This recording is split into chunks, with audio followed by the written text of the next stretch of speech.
Hello बच्चों, आप सभी का स्वागत है मेरे YouTube चैनल सरल हिंदी पाठशाला में। बच्चों, पिछली वीडियो में हमने वीर रस के विषय में जाना था। आज की वीडियो में हम सभी रौद्र रस के विषय में पढ़ेंगे। रौद्र रस की परिभाषा है बच्चों, देख लेते हैं क्या है। जब किसी व्यक्ति में क्रोध उत्पन्न होता है और वह दुष्टों का नाश करने या अन्याय का विरोध करने के रूप में व्यक्त होता है, मतलब दिखाई देता है, तब जो भाव प्रकट होता है उसे रौद्र रस कहते हैं।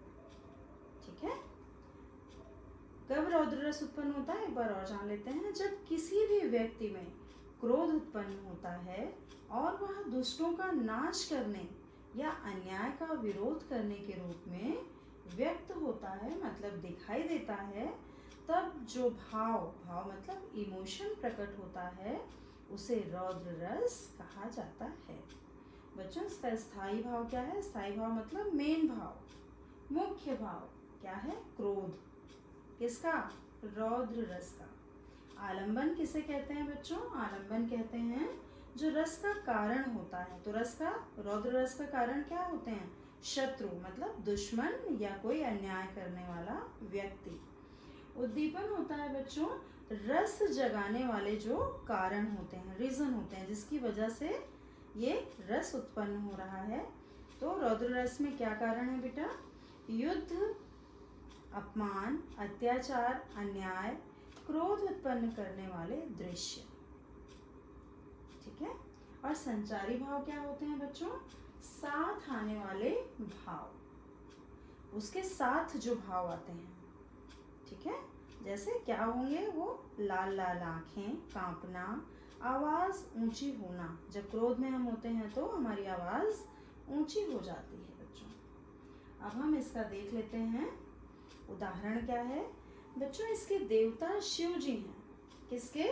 रौद्र रस के देवता शिव जी हैं। इन्हीं के ऊपर ये हमारा उदाहरण है, 2 पंक्तियों का। देख लेते हैं। भ्रिकुटि विलसित भयानक भारी, शंकर कराल काल मुख धारी। भ्रिकुटि का मतलब है बच्चों मस्तक, हमारी जो भौहें हैं। विलसित का मतलब है बच्चों रेखाएं फड़क उठती हैं। विलसित मतलब फड़क उठती हैं, रेखाएं आ जाती हैं। हम जब गुस्से में आते हैं तो हम माथा बिल्कुल सिकोड़ कर गुस्से में बात करते हैं ना, तो वही यहाँ पर बताया गया है कि उनके मस्तक पर क्रोध की रेखाएं फड़क उठती हैं। ठीक है, भयानक भारी मतलब फड़कने लगती हैं क्रोध की रेखाएं, बिल्कुल गुस्से में वो कांप रहे हैं और उनकी जो भौहें हैं वो फड़क रही हैं। शंकर कराल काल मुख धारी, उनका मुख काल के समान। काल कौन है? जो हमें लेने आता है मरने के समय। तो उनका मुख जो है कैसा है? शंकर कराल काल मुख धारी, बिल्कुल उनका मुख काल के समान भयानक हो उठता है या भयानक दिखाई देता है।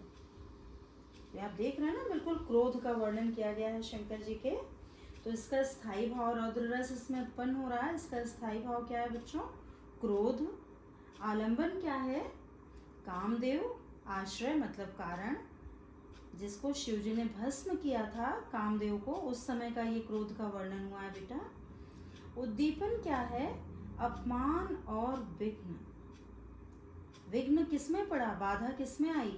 जो वो तपस्या कर रहे थे उस समय कामदेव जी ने आकर उनकी तपस्या भंग कर दी, तो तपस्या के मार्ग में विघ्न पड़ा, बाधा पड़ी। तो वो आपका हो गया बेटा अपमान और विघ्न, ये 2 हमारे उद्दीपन हो गए। अब संचारी भाव क्या है? उस समय जो भाव प्रकट हुए, उत्पन्न हुए, वो क्या क्या हैं? लाल आंखें, भ्रिकुटी चढ़ना, भौहें चढ़ना और क्रोध में कांपना। बिल्कुल क्रोध में शरीर उनका कांप रहा था, तभी उनकी तीसरी आंखें खुल गईं दोनों भौहों के बीच में। रौद्र रस के बच्चों 2 प्रकार होते हैं। पहला है उद्धत रौद्र और दूसरा है खंडित रौद्र। उद्धत रौद्र कब होता है बच्चों?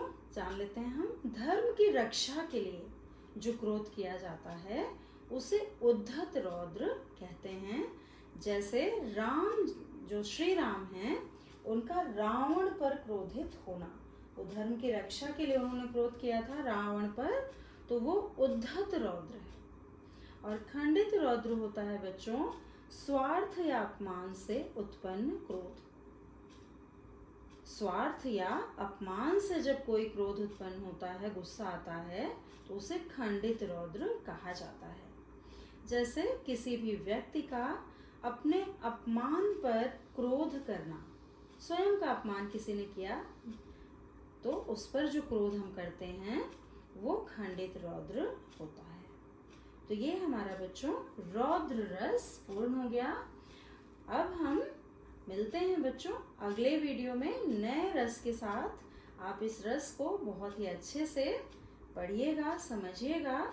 कहीं कोई भी परेशानी आए तो आप हमें कमेंट बॉक्स में कमेंट करिएगा, उसको मैं आपकी परेशानी को दूर करूंगी। धन्यवाद बच्चों।